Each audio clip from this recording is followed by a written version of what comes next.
Ezekiel, Kabanata 14. Minsan, pumunta sa akin ang ilang pinuno ng Israel upang magpasangguni kay Yahweh. Ang sabi naman sa akin ni Yahweh, Ezekiel, anak ng tao, ang mga ito'y nahumaling na sa Diyos-Diyosan at naibunsod sa kasamaan. Hindi ko sila tutugunin sa pagsangguni nila sa akin.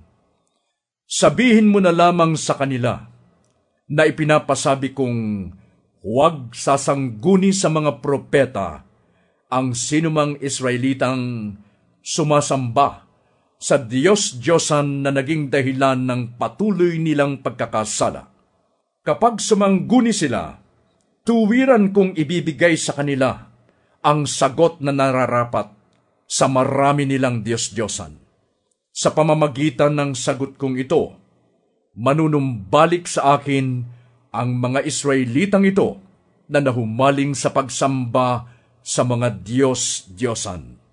Sabihin mo nga sa bayang Israel na ipinapasabi ko, magsisi na kayo at tigilan na ninyo ang pagsamba sa mga Diyos-Diyosan, sapagkat ako ang tuwirang sasagot sa sinumang Israelita o nakikipamayan sa Israel na sasangguni sa propeta habang siya ay malayo sa akin at patuloy sa pagsamba sa Diyos-Diyosan at sa kanyang kasamaan. Itatakwil ko ang ganoong uri ng tao. Gagawin ko siyang usap-usapan ng lahat at babala para sa iba. Sa gayon, hindi na siya mapapabilang sa Israel.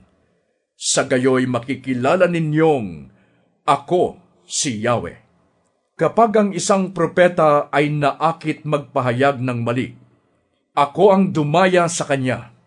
Kung magkagayon, paparusahan ko siya at hindi na ibibilang sa aking bayan.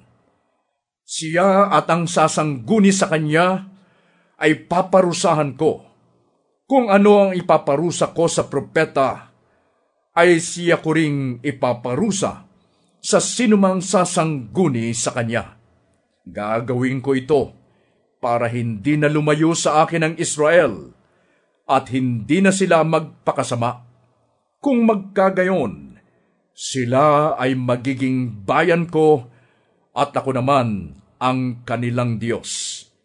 Ito nga ang sabi ni Yahweh ng Diyos.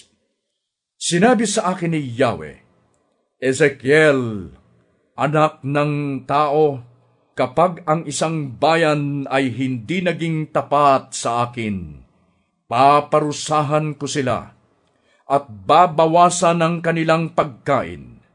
Padadalhan ko sila ng taggutom hanggang sa mamatay ang mga tao, pati hayop. Kung magkataong naroon sina Noe, Daniel at Job, sila lamang ang maliligtas dahil sa matuwid nilang pamumuhay. Kapag pinapasok ko sa isang bansa ang mababangis na hayop, sila'y uubusin ng mga ito.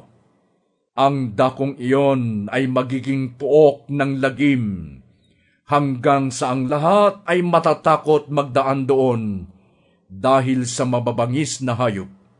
Isinusumpa kong wala akong ititira isa man sa kanila. Magkataon mang naroon sina Noe, Daniel at Job, sila lamang ang maliligtas, ngunit hindi nila maililigtas isa man sa kanilang mga anak. Kapag pinadalhan ko ng tabak ang isang bansa, silang lahat ay aking papatayin, pati mga hayop. Kung magkataong naroon sina Noe, Daniel at Job, sila lamang ang maliligtas. Wala silang maisasama isa man sa kanilang mga anak. Ako ang buhay na Diyos, sabi ni Yahweh. Kapag ang isang bansa ay pinadalhan ko ng salot at ibinuhos ko roon ang aking matinding galit. Mamamatay silang lahat, pati mga hayop. Ako ang buhay na Diyos, sabi ni Yahweh. Naroon man sina Noe, Daniel at Job, hindi rin nila maililigtas kahit isa sa kanilang mga anak. Sila lamang 3 ang maliligtas pagkat matuwid ang kanilang pamumuhay.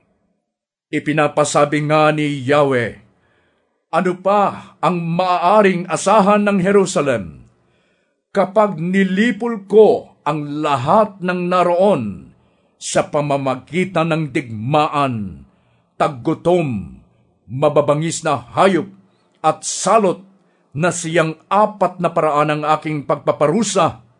Sakali mang may makaligtas, aalis sila sa Jerusalem. At kung makita mo ang paraan ng kanilang pamumuhay, sasabihin mong angkop lamang ang pagpaparusang ipinataw ko. Mawawala ang panghihinayang mo kapag nakita mo ang masamang paraan ng kanilang pamumuhay, at sasabihin mong may sapat akong dahilan sa gayong pagpaparusa sa kanila.